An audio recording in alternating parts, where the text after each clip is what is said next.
So thank you very much, Dennis. I'm very glad to be here and to take part in this celebration of analytical chemistry. Let me tell you what I want to try and do. I want to try and give a thumbnail sketch, maybe a little bit more than a thumbnail, of historical developments in mass spectrometry and how it's evolved over the last 75 years.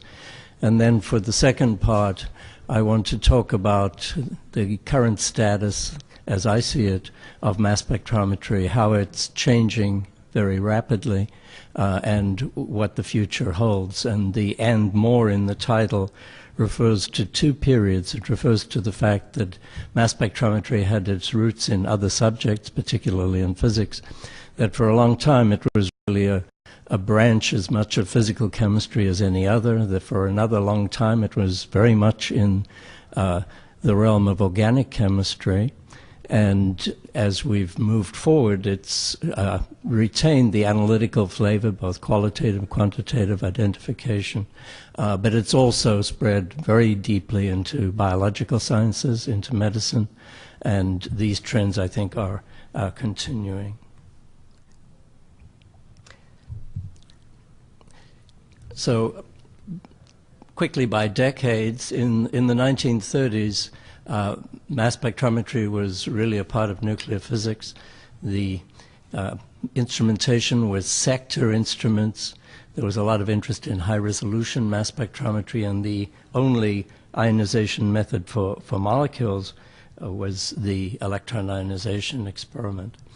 So people like Aston had recently completed essentially his work on measuring the masses and the abundances of the isotopes, and the result of that was the knowledge of the packing fraction and the interest in molecules up here, which had got this excess of energy packed into the individual atoms.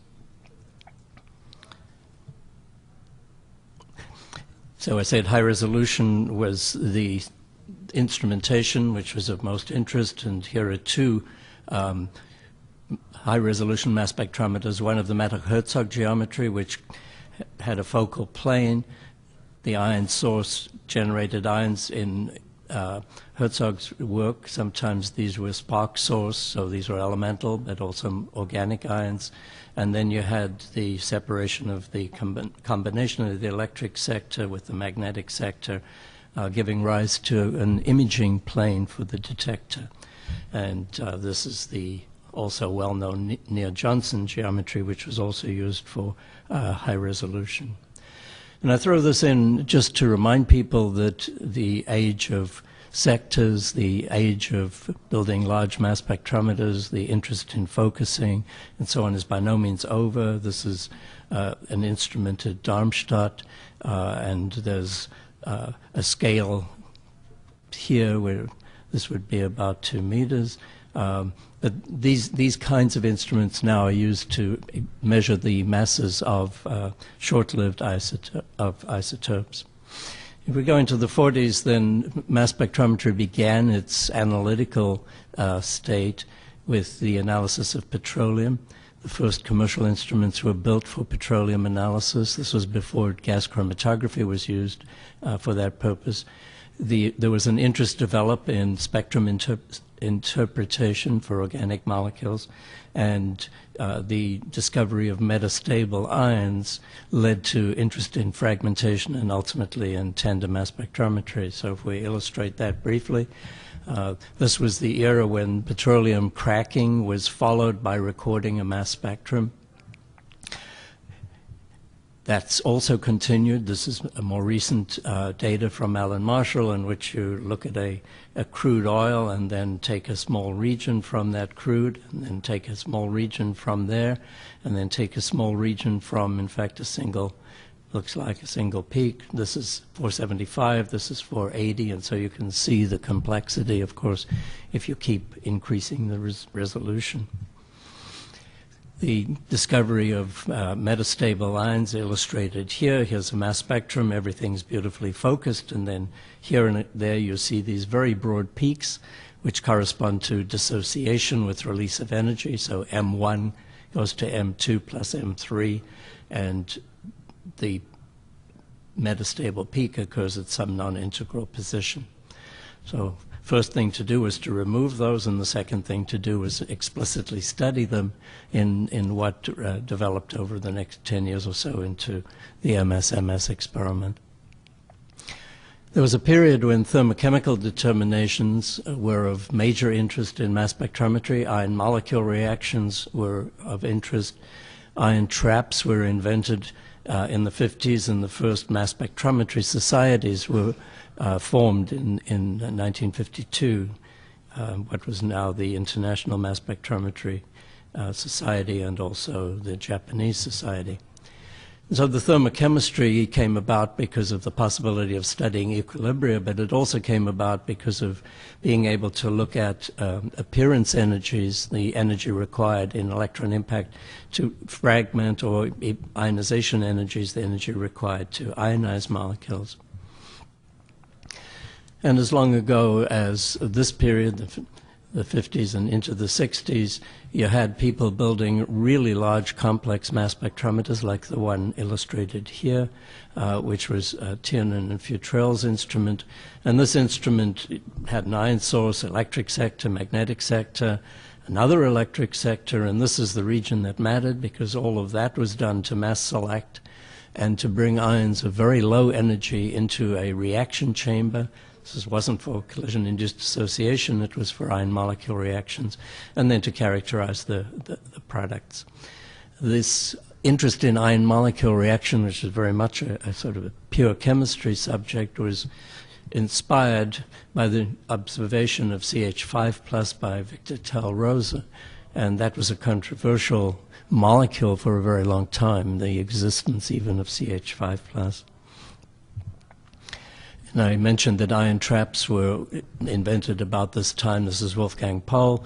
So the ion traps that were invented were the 2D ion trap and the 3D, the 2D being normally used as a quadrupole mass filter based on ions of stable motion being transmitted, and then the 3D ion trap based on ejection of ions on the basis of mass and a ramp of the applied RF to record the mass spectrum. And this is the Matthew equation. This is the device. In terms of places and organizations in this period in the 50s, it's really easy. There are 3 cities around the world that have been epicenters for mass spectrometry. They're Manchester in the UK. It's still the case. It hasn't changed. Bremen in Germany and Osaka in Japan. So these are the 3 centers in which mass spectrometry research has been essentially at the top of any comparative table for the 75 years that we're talking about. Over here, in terms of organizations, I've got a picture of Joe Franklin, who was a SO industrial scientist before he became a professor at Rice University and the first president of the American Society for Mass Spectrometry.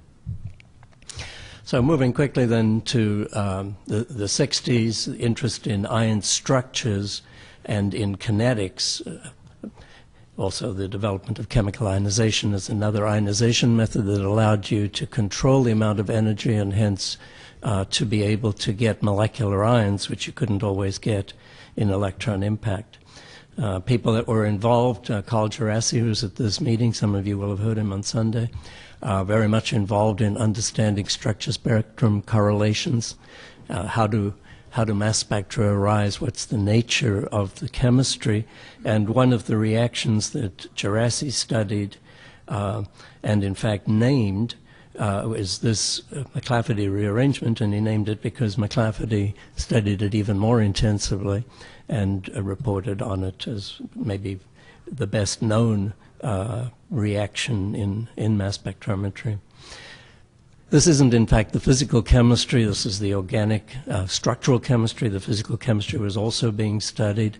About this time, in the late 60s, Beckey in Bonn developed the use of field ionization, field ion desorption from these nanoparticles, well, essentially nanoparticles, dendrites on tungsten and other wires, and molecules near the tips could have electrons tunnel away into the conduction band of the metal, leaving a positively charged ion, which was near a region of high potential. So if this wire were held at 10 kilovolts, then the field is falling, but you're still in a region of high field, and this ion is then accelerated away. So this was the field ion method of ionization. It's not been widely used, but it's a very soft method. And Peter Derrick and others developed a kinetics method, which is in fact very early picosecond or very close to picosecond kinetics. By looking at the dissociation of ions in this region, you could follow in the time frame down to a few picoseconds and up to more than a nanosecond, a process like the one illustrated here, which actually Nibbering and I studied a little bit later, but Derrick was the person that invented this method. So the ionization methods in mass spectrometry started with sparks and discharges. That's how mass spec, of course, started with physics. And then moved into here. By the time we got into 1930 or so, the electron impact source was pretty well established. And Near of Near-Johnson geometry is the person who essentially finalized that particular device. There were laser desorption experiments, usually spelled with an R between the O and the P, laser desorption experiments that were developed from the 60s onwards. There were other kinds of ionization methods which prefigured the electrospray method, this electrohydrodynamic ionization method, which Kelsey Cook, for example, studied at Illinois. And there was SIMS in here, and I'm hoping that Gary's going to talk a little bit about some of those aspects. And then for materials analysis. And then eventually we got to the MALDI and the electrospray ionization methods, which have dominated since 1990. In the 70s, we had the era of the environment, and this perhaps carried through all of the other components of analytical chemistry. It certainly had a huge effect in mass spectrometry, and especially in helping launch the quadrupole mass filter as a major new kind of mass analyzer, which eventually came to displace the sector instruments that we've looked at so far. The fundamental physical chemistry still continued with an interest in gas phase, acidity, and basicity. And the MS-MS experiment was perfected and triple quadrupoles were developed. So here's the environmental era. Most of the speakers looked like this at that time, and consequently got interested in these subjects, and most of us have retained some interest in them.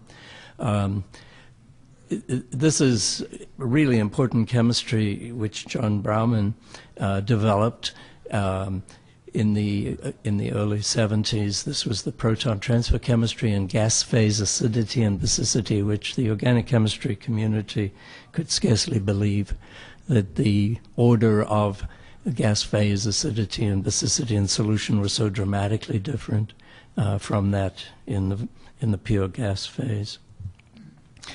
In the 80s, we get the two methods of ionization that I've just mentioned, the MALDI and the electrospray, other desorption methods, and the emergence of biological mass spectrometry. Along the way, mass spectrometry was the methodology used to discover the carbon allotrope fullerene.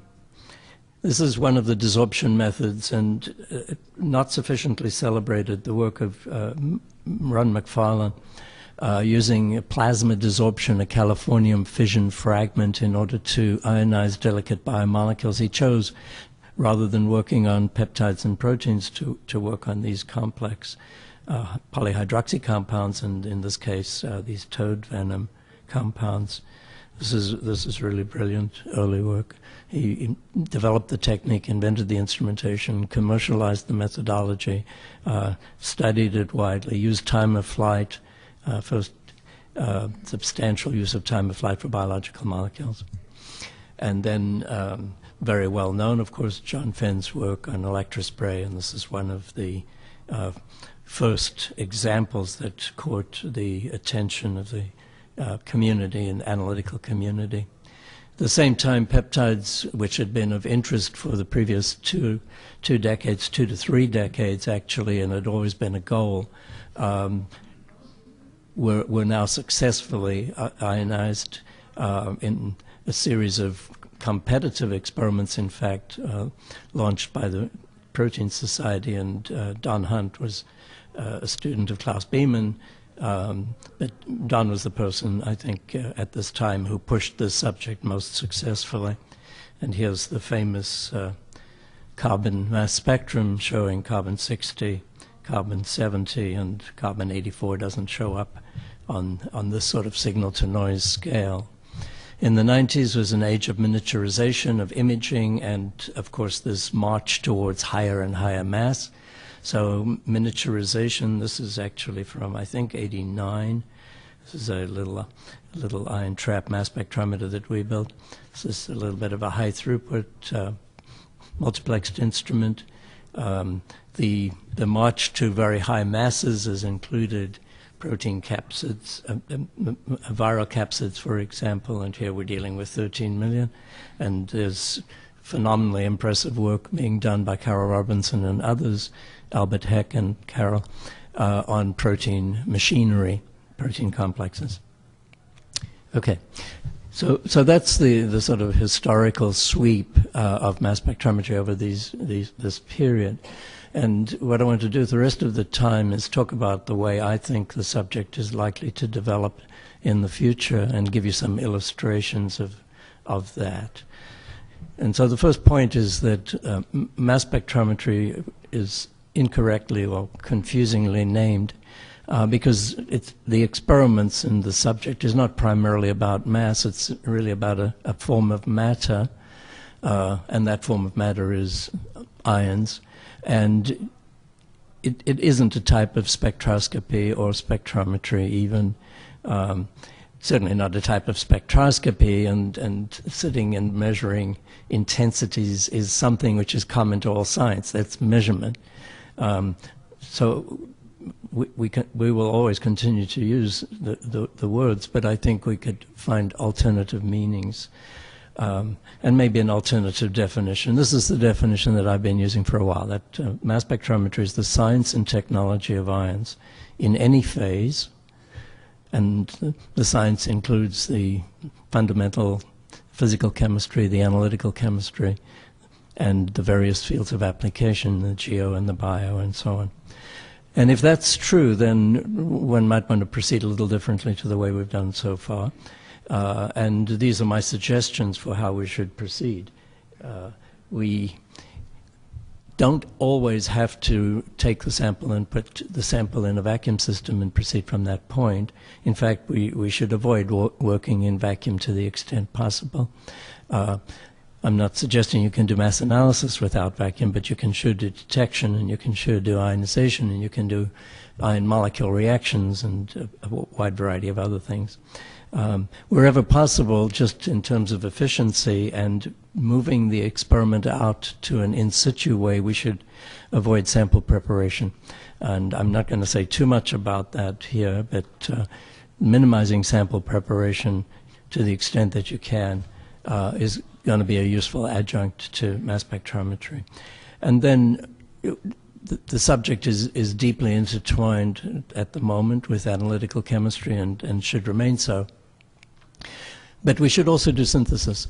If mass spectrometry is indeed the science and technology of ions, then we've got a form of matter. We should react it. We've done that, but we've only done it in high vacuum or in vacuum.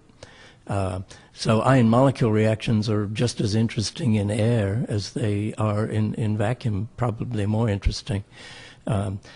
Taking our ions and reacting at surfaces is surely as interesting as reacting them with another, with a neutral molecule in an isolated environment. And if we are talking about reactions leading to products, then why don't we collect those materials, and then we'll be doing synthetic mass spectrometry and collecting materials. And so in the next few slides, what I want to show you is examples of each of these things. doing ambient ionization, which means we'll do the ionization in air with unmodified samples. We won't prepare the samples, we'll just use them as is. And quite clearly this allows us to do in situ mass spectrometry. And in situ analysis, of course, is what is absolutely demanded by the scale of the measurement problems that society is throwing at analytical chemistry. So we'll analyze in air without working up samples, and then we'll try to go as far as we can with that experiment. And then we'll do synthesis by mass spectrometry, and we'll do that also the same way. We'll synthesize materials in the ambient environment by making new bonds, by generating species, and by collecting the products. So the ambient ionization is, I'm going to talk about a couple of methods, but just to make sure, the definition up here, ambient ionization, no sample preparation, and the sample in its native state. We'll sometimes do reactions in conjunction with the ionization event. And since 2004, when the DESI experiment shown here was first described, there have been something like 50 ambient ionization methods, 5 of which are commercialized. So there is some impetus to do this experiment. There's a variety of ways in which it can be done. But the desire not to carry samples back to the lab to work in the ambient environment is very, very strong. And I'm sure we'll see that spread over to the mass spectrometer itself, and that is to the miniaturization of the mass spectrometer. So here's the DESI experiment, which is a solvent extraction experiment in which the sample is exposed to charged droplets, and one records information, which is sometimes spatially localized, can be, which is quantitative, can be, and gives information on the sample. The other experiment is this paper spray experiment, so I'm just going to talk about these two in paper spray. It's simpler. You have a sharp tip, you have a sample, you apply voltage, and the spray produces ions which, as they dry off, go into the mass spectrometer for mass analysis.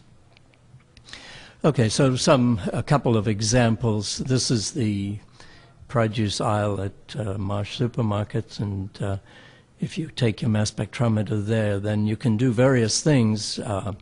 We have, in this case, a little bit different.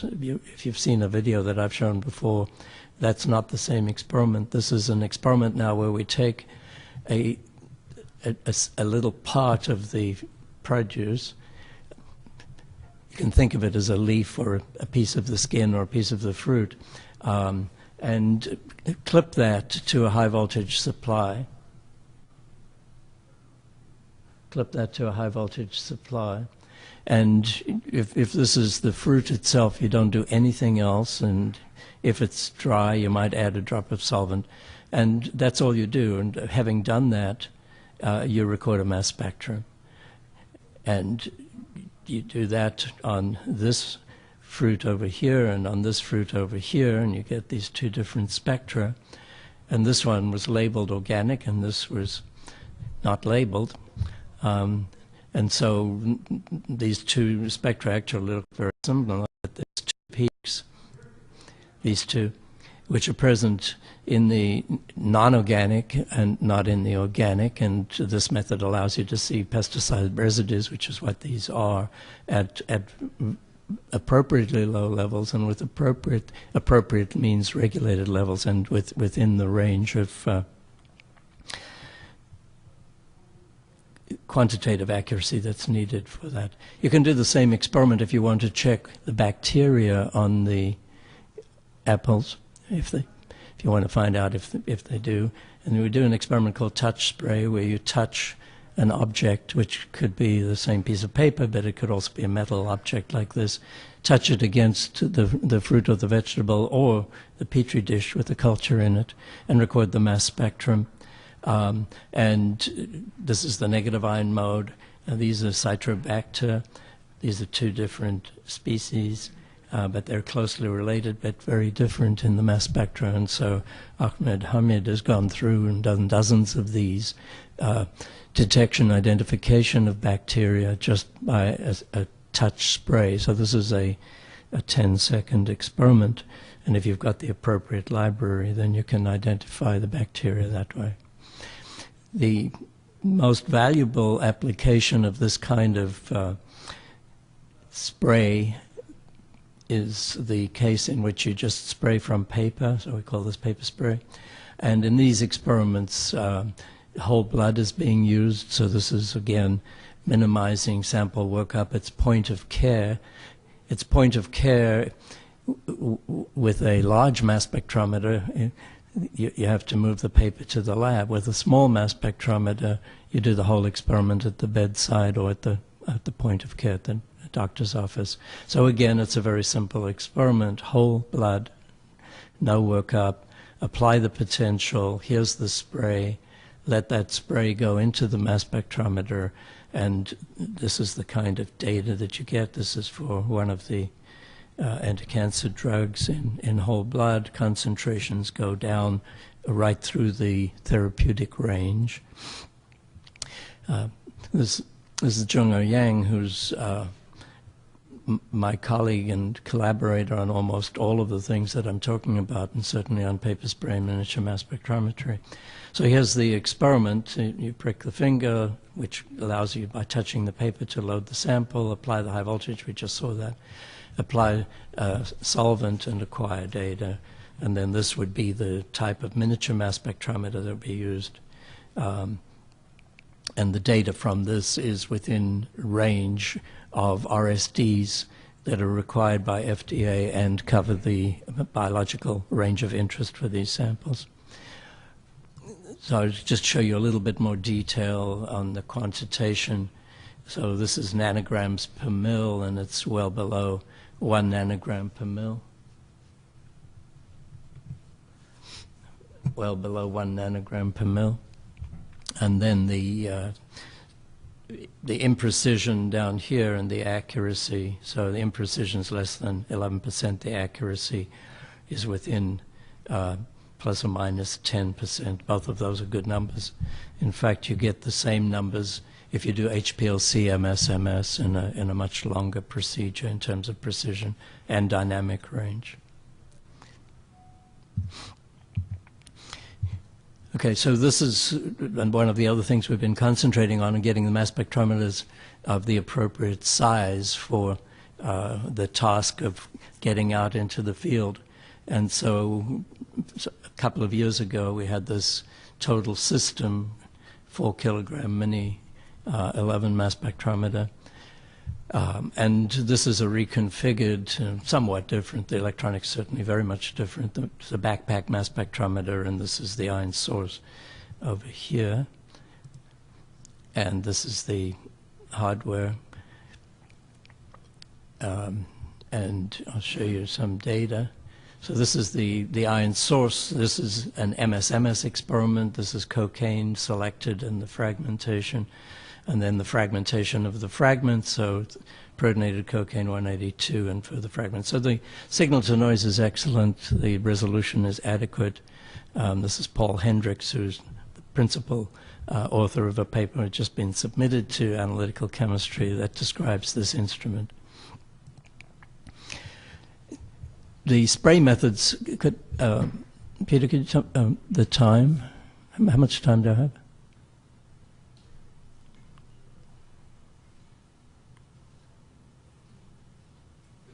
Okay. These spray methods can, thank you.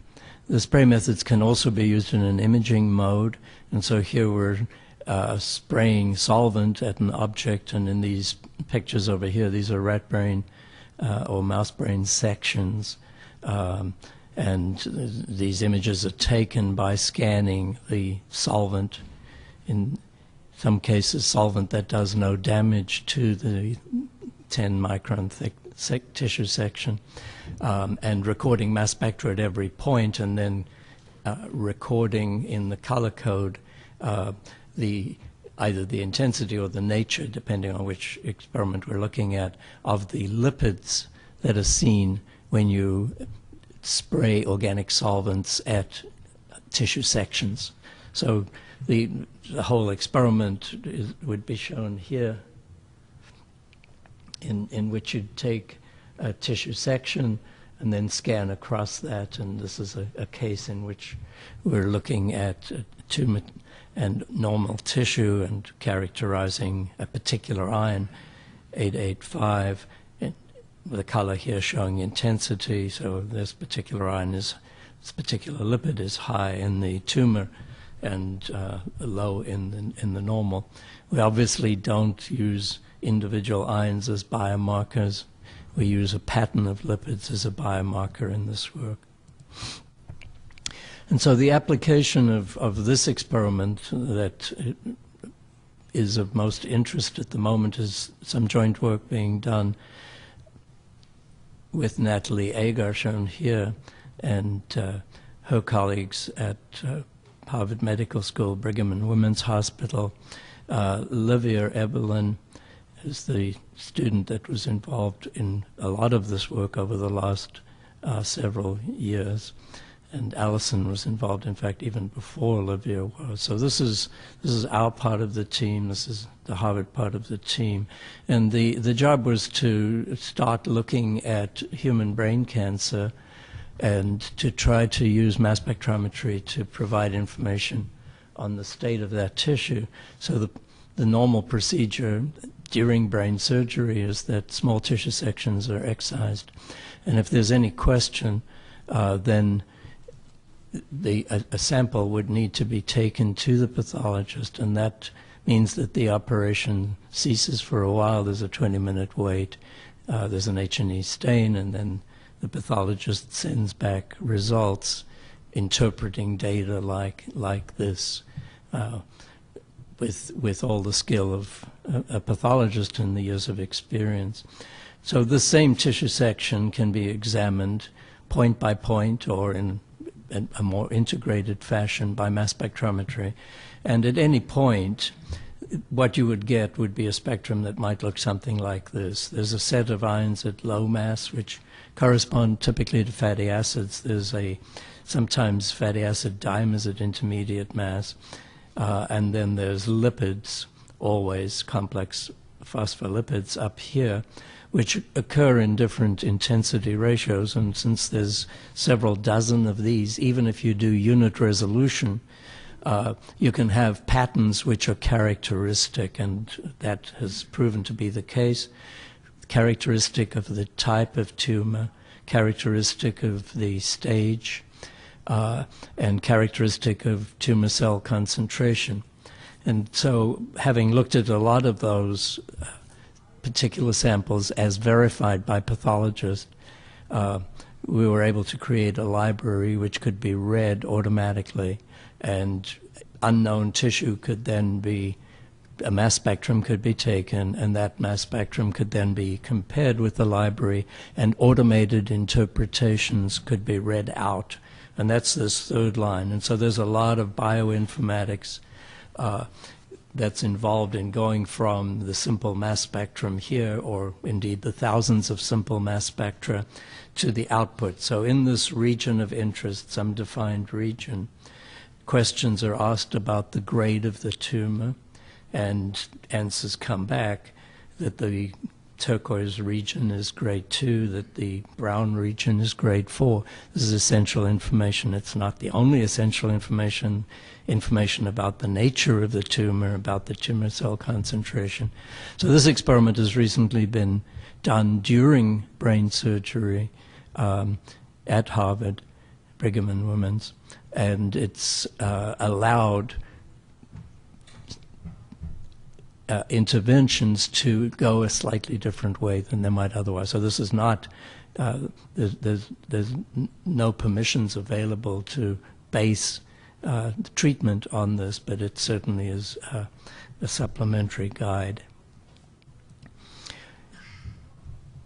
This is sort of the summary output of this kind of data. At certain positions, this is MRI visualization of the brain, and the purple region is the MRI indicated tumor region. And at certain positions, samples have been taken. So, of course, mass spec is a destructive technique. You have to have a sample. Those samples have been graded the way I just indicated, and then that grading is color-coded. And so the these colors here indicate medium to low, and then over here we've got some low to medium, and we're looking at the tumor cell concentration in the top, and we're looking at the grade in the bottom. So our experiments on DESI imaging followed the work of Richard Caprioli on MALDI imaging. This experiment, I believe, is a little bit easier to do, certainly in terms of anything in vivo. We don't see proteins that you see well in MALDI imaging, but the lipids represent the kind of information on which one can act. Okay, so now I want to talk about reactions and synthesis. So when you do the DESI experiment, you have a droplet comes in, and if that droplet has got a reagent in it, it combines with the material on the surface to create secondary droplets, which have got two components. And if those two components are reactive with each other, as is the case for this steroidal ketone and the reagent Gerard T, then you can form a derivative, which is the one, here's the Gerard T reagent, you can form a derivative which you could see in the final spectrum. The interesting thing about this microdroplet experiment is that the rates of reaction are accelerated by up to 1,000 times. And so you can do ordinary chemistry like derivatization chemistry at very high rates.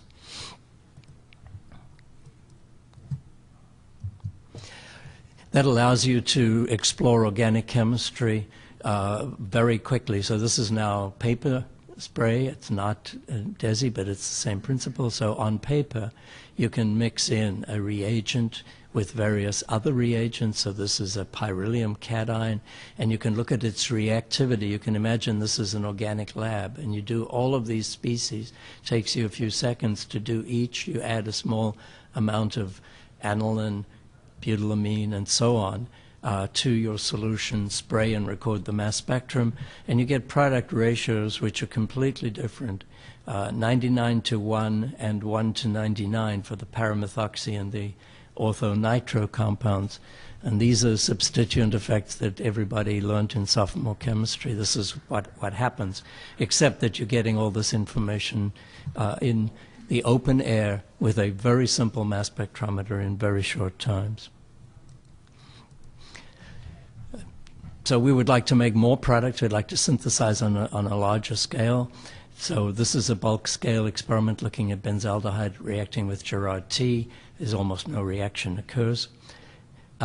Here's the reaction in the small droplet. The reaction rate is instantaneous. It occurs certainly on the millisecond scale, just as you do that experiment. There's a number of other examples I'll skip through a little bit more quickly. This is the Mannich reaction, which is an amine, an aldehyde, and a ketone.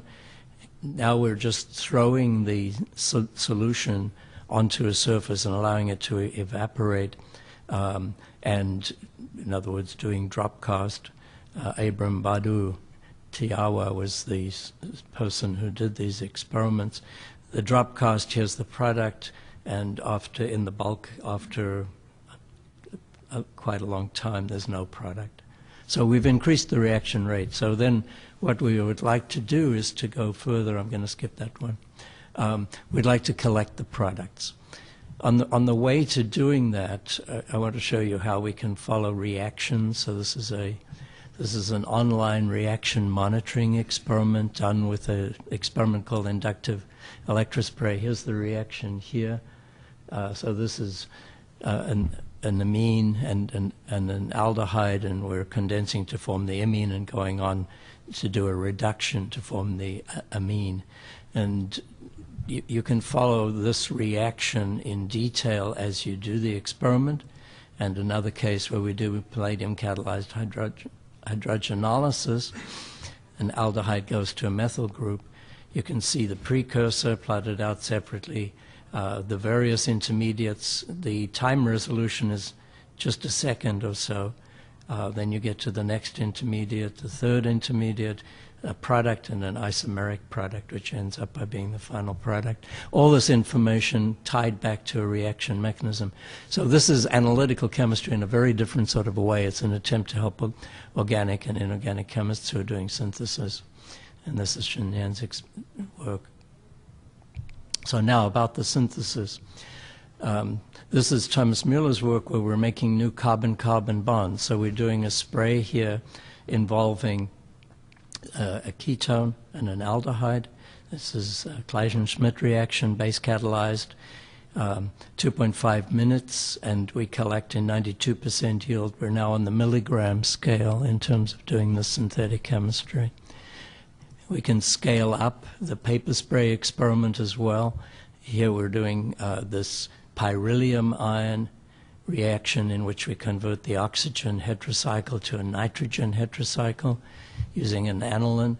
And this is the drop cast experiment. Small volumes, reaction rate goes up. We just 6 minutes, 70% yield, and the NMR spectrum of our mass spectrum reaction product. We can collect ions in air. So this is Abram Badu's work, where we first sprayed and then we heated to dry off, to remove the solvent. Then we've got ions in air, and then we can either pass them or remove them. If we pass them, if we remove them, then we've got neutrals. We can reionize. This is all done outside the mass spectrometer, a series of simple steps. So Abram did an experiment in which he made the dry ions and then passed them through a lens system and deposited them on substrate. And subsequently we built an apparatus where we do the same kind of spray experiment. This is Zane Bed's work. Direct the ions, focus them in air. So focus using electric fields in air with some pneumatic assistance. Put them on paper or some other surface. And then you can write with those ions whatever patterns it occurs to you to write, so you can land the ions. This is the focusing that we're using, and this is the product. In this case, we've landed the drug naproxen, but we can also, as I've just showed you before, we can mix species, spray, and put new products down at defined places. That idea of making new products is illustrated here. We can put a cross-linker in the droplets that we're working with, allow those to fall onto a surface, make a new product, in other words, cross-link a peptide, for example, and then analyze that separately. So at time 0, we've got the peptide, and after this spray experiment, we've got the cross-linked peptide. So we're derivatizing biological molecules in air with ions. The oldest synthesis by mass spectrometry involved simple collection of atomic ions, and of course this was the Oak Ridge experiment in the 40s. We followed that up some years later, quite a few years later, by collecting organic ions on a self-assembled monolayer surface, and then a few years after that by collecting proteins on a gold surface, and worked at micrograms per hour. The Claisen-Schmidt that I showed you were in milligrams per minute, and we're headed for gram quantities of materials from these synthetic experiments. This is the protein experiment. I won't go through it. And that's the end of the story. So what I hope I've showed you is where we are. We're at a point in mass spectrometry where the analytical work, I think, is increasingly going to be done out of the lab with the kinds of small, simple mass spectrometers that I've showed you, but with just adequate performance. And the ionization methods, I think, increasingly will be these very forgiving ambient ionization methods. The subject I'm most excited about is the possibility of doing new synthesis, including synthesizing nanoparticles, synthesizing mixed organic, inorganic, catalytic precursors, and doing that on a scale which is the milligram to gram scale, and collecting those products. Thanks.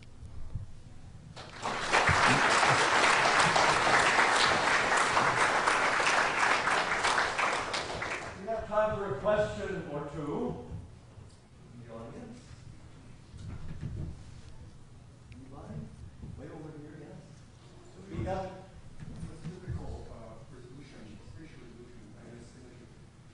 In the DESI experiment, it can go down to 35 microns.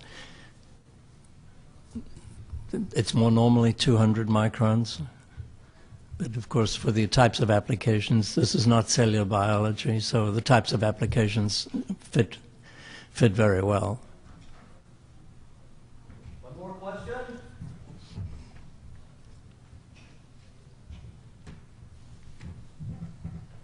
Thank Graham for a very splendid